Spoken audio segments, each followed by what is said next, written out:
Nazdar kamaráti, keďže ma minulé Alex vyzval, aby som upravil nejakú fotku z toho posledného fotenia Litináča. Tú fotku mám vlastne tu naotvorenú aj na desktope, tak ja som si pre vás pripravil takéto fajné videjko na taký relatívne rýchly editoriál. Ukážem to na mobile, keďže sme slúbili, že aj na mobile budeme nejaké vecičky ukazovať. Ja využívam cloudovú verziu Lightroomu, mám ju vlastne aj tu na desktope úplne stejná, takže je prepojená. Čo urobím za úpravu tu na desktope, tak sa mi zobrazí na mobile a zase naopak, hej. Každopádne, keby som chcel ležať v posteli a upravovať si tieto fotky, tak to robím cez mobil. No ukážem vám, jak to robiť na mobile, jak tam odstrániť nejaké veci, ktoré tam sú nežiadúce a jak vyladiť tú fotku tak, aby bola jednak jednej jak farebne, tak proste nejak kompozične, dobre nasvietená, dobre vypichnúť produkt je potreba a takéto vecičky. Ja si to celé natočím, aby ste videli potom túto vľavo vlastne po vašej strane vpravo screen, obrazovky, ja ju budem nahrávať. Túto fotku si vyresetujem, ja ju už tu mám upravenú a pomaly krok po kroku ukážeme si taký celkom rýchly edit. Myslím si, že vám to zase môže trošku pomôcť a doporučujem takúto workflow proste mať. Hej. Ja vlastne fungujem už iba v tom cloudovom Lightroome, pretože ja mám rád, keď si život zjednodušujeme a obecne je to efektívnejšie a tieto fotky dokážem potom rovno zdieľať s klientami priamo z Lightroomu, takže má to nespočetné množstvo benefitov a výhod a poďme teda na to, nebudem tu nás zdržiavať zbytočne. Nahrám si obrazovku, tak mám nahrávanie, takže prvé čo urobím, dám úplne komplet reset, tak vyresetujem celú fotku, hej. Ten crop tam mám, hej, takže ten môžem tiež ešte vyresetovať, dajme tomu reset all, takto, hej. Môžete inak pozadí vidieť, jak sa mi to pomaličky synchronizuje, je tam síce nejaký delay, oneskorenie, ale v pozadí sa mi proste tá fotka aktualizuje, hej. Takže urobil som reset totálnej fotky a teraz si ideme urobiť editoriál a skúsime ju vyladiť do tohoto istého štádia, ako bola, nejakým spôsobom. Dobre, prvé čo urobím, idem si ju trošku kropnúť, pretože vidím, že tam mám strašne veľa vecí a prvkov, ktoré mi tam vadia a nie je potreba, aby boli vo fotografii vidieť celé, takže ako urobím nejaký takýto resetík a ešte si vypnem nerušiť môj čas, tak toto dám.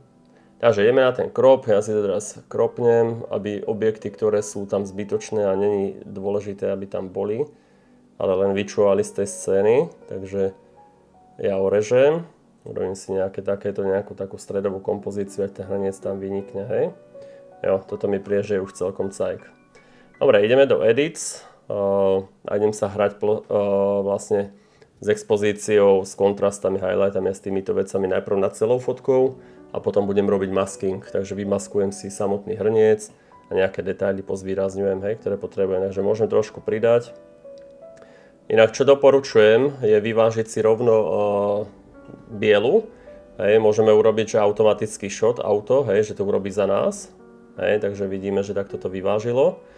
Prečo toto vyváženie? Pretože potrebujem, aby ten produkt mal tú istú farbu jednak jednej, tak ako to bolo fotené, hej, takže ja som tam mal nejaké kelviny predtým, hej, tak to bolo také žlčie, ale keď dávame fotky na web do produktových sad, tak je dôležité, alebo do karuselov, do detailu produktu je dôležité, aby to malo tú farbu, ktorú má, hej. Takže keby ste chceli vyvážiť, môžete to ešte urobiť rýchlo kapátkom, hej, tuto vpravo, takže Colors, Temperature, hej, a tuto máme kapátko. A kapátkom si viem vlastne vybrať konkrétne, kde je tá biela farba a podľa toho si to dovyvážiť, hej. Takže ako ja som si to vtedy vybral tu na niekde, hej. Alebo to nechám na automatiku a automaticky mi to vyváži samo, hej. Takže keď máme nejaký papier biely, čo občas takto vkladáme niekde do fotiek, tak na základe kliknutia vlastne kapátkom na tento biely papier vieme vyvážiť proste bielu, hej. Teraz by som povedal, že je to tak jednak jedné, ako to má byť správne vyfotené, hej. Takže crop, vyváženie bielej, ideme do lights, takže ideme sa pohrať trošku so svetlami a pozvýrazňovať tú fotku, hej. Takže pridali sme exposure, highlight je, pozriem trošku, ako sú highlighty na to, môžem malinko ubrať, nebudem to moc preháňať. Biela farba, tá sa môže tiež trošku ubrať. No, dáme ešte trošku nižšie čiernu, aby som potom zvýraznil ten hrniec. Takže tmavé miesta som zatmavil, a shadows trošku pridám, hej. Vidíš mi teraz krásne na tom, jak som ten hrniec zvýraznil. Nedáme až na 50, niečo takéto. Takže už tú farbu toho červeného hrnca tam celkom mám, takú tú vínovú, je to pekné.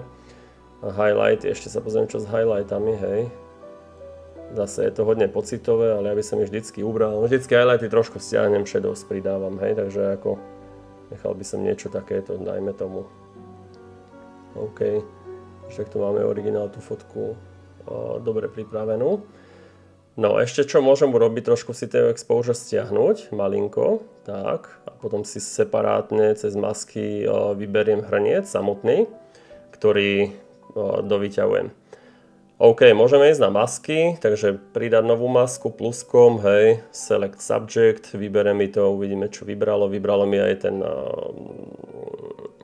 krčiach s tou trávou, čo tam máme s bylinkami, ale to nechcem, chcem len samotný hrniec, možno maximálne prkienko, takže idem z tejto masky vlastne odstrániť, tuto máme minus plus, dáme subtract from mask 1, a brushom si vymalujem vlastne to, čo tam nechcem, hej, takže tuto môžeš vidieť, ako to už proste mizne z tej masky, hej.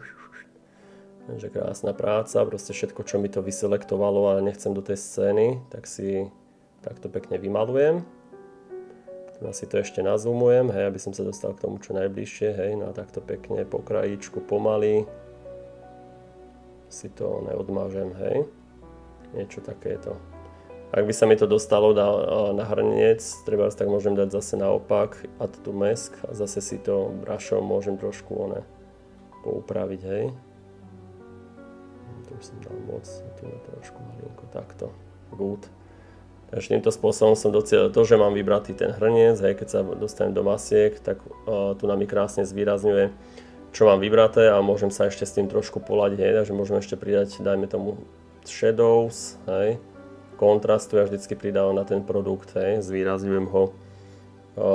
Kľudne by som možno sa nebal trošku saturácie pridať, hej, je taký červenejší ešte. Je vždycky fajn proste tie produkty trošku prikrášliť a dať majú peknú farebnosť, takže toto môžeme vidieť, hej, čo to robí. Sme aj to prkienko trošku zvýrazniť a to vôbec nevadí. OK, pozrieme ešte, čo máme s týmto tu na, keby sme trošku ešte do tej ružovej zašli. No, niečo takéto. No, ale potrebujem to ešte zvýrazniť viacej. Skúsim možno trošku highlights pridať naopak u toho hrnca. Ať mi je výraznejší, aj tie linky tam na ňom. Skúsim ešte... No, táto čierna. Nič, a shadows keď pridáme. No, dačo takéto. A netreba to preháňať, aby to vypadalo stále prirodzene, hej, takže... Jo, keď sa už pozriem pred a po, tak nejakým takýmto spôsobom mám už ten hrniec ako pekne vyťahnutý, má peknú farbu. A celá fotka má byť pekne svetlá, hej, takže ako ten edit je v takomto light duchu, proste oni to tak majú na webe a chceli to takýmto spôsobom, takže žiadne extra svetla. A maximálne čo môžem ešte zase celú fotografiu trošku ešte zhasiť, malinko. A ten hrniec trošku ešte zvýrazniť, hej. Ešte mu pridať malinko takto, takéto niečo. A ho trošku vypichnem z tej fotografie. No, toto je celkom good. OK, takže takýto asi by som si urobil nejaký základ. Hej, mám to pekne vyvážené, má to farbu, akú chcem. Nič kreatívne do toho teraz nejdem robiť. Čo potrebujem je trošku vyretušovať tieto linky, hej, takže idem do Remove. Mám zapnuté Generative AI, takže AIčko mi pomáha retušovať. Je to fajn, pretože to zvláda naozaj dobre a docela rozumie presne tomu, čo chcem urobiť. Hej. Takže teraz si vyzoomujem vlastne zblízka tento softbox, ktorý tu mám a potrebujem vlastne spojiť túto linku. Hej. Takže ja si to takto pekne označím a toto, čo sa mi nepáči, dám preč, hej, nejakým takýmto spôsobom. Teraz nechám to generovať, počkám chvíľočku a malo by to krásne spojiť. Dúfam, že to urobí taký istý efekt. Hele. Neurobilo to pekne, takže môžeme dať refine, hej, a znova to môžeme dať nejakú inú variantu. Tuto si to prepíname, hej, tuto dole. A keď sa mi toto nebude páčiť, to zmážem a vytvorím to znova. OK. Done, potvrdím. Jo, teraz už môžete vidieť, keď to odzoomujem, jak je pekná tá linka, hezky mi to spojilo a potvrdím, hej. Takže takto nejakým takýmto spôsobom som odstránil softbox. No a samozrejme tu nám máme, už teraz si môžem vypnúť Generative AI a tieto maličké neduhy proste pekne vyretušovať klasickým brushom, klikaním, hej, a začistením. Aj na toto začistenie fakt myslíte, pretože je vidieť, že na tom produkte nám ostali niekde také ďobky a je to vždycky vidieť, napríklad aj táto prasklina, hej, nepáči sa mi to tu na ako zbytočné. Možno aj tieto tu sú také zbytočné, hej. Takže retušujte a čistíte tie fotky, tie produktovky a sú pekné, hej. Takže myslím si, že takýmto spôsobom trošku toto pozačistuje človek, no to som zrovna nechcel. Som si to musel zmenšiť, hej, proste len túto maličku blbosť toto zobrať, takže nejak takto asi. OK, takže ako hele, za mňa takýmto spôsobom je to hodne fajn. Možno by som sa pohral ešte s tou zelenou tých byliniek, takže ešte by som šiel do Colors. Pohral sa s farbičkami trochu, zelenú, možno by som ešte trošku do žltej.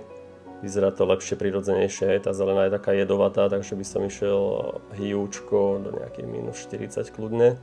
Ať ju zjemním, prípadne ubrať saturácie na tej zelenej, hej, ať nie je až taká výrazná.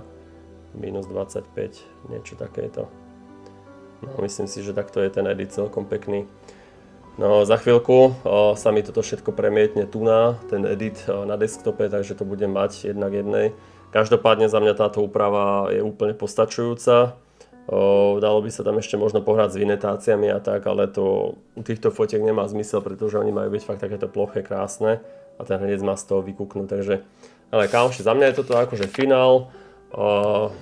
Upravené v mobile, krásne, nahráva sa mi to rovno do desktopu, takže ja si tu už potom viem vyexportovať 100%, poslať to klientom ako hej, túto fotografiu, takže naozaj krásna workflow, mám to rád, takže to doporučujem, určite ak vás niečo zaujíma, tak píšte dole komentáre a budeme sa tešiť, tak čau.